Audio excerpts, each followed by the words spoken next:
اختیار کریں گی؟ میں تو ہیرا تک جاؤں گی، مگر بیٹے میری بات سن، یہ کوئی جو جس قرآن پر میں نے ہاتھ رکھا ہے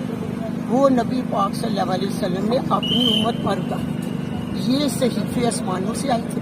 جبرائیل علیہ السلام نے کیا ہے، میر معاویہ نے قرآن کی ترتیب کی، نبی پاک صلی اللہ علیہ وسلم نے کہا مجھے تو حفظ ہو، تو میں اپنی امت کے لیے کیا چھوڑ کر جاؤں؟ یہ اتنی بڑی ہستی ہے بیٹا، اس کا انجام دیکھنا، کیونکہ میں نے قرآن پر ہاتھ رکھ کر کہا کہ میرے 45 فارم اصلی، اگر جو اس سے تجاوز کرے گا دنیا دیکھے گی، قرآن کوئی چھوٹی ہستی نہیں۔ اگر خواجہ آصف کو اتنا اعتماد ہے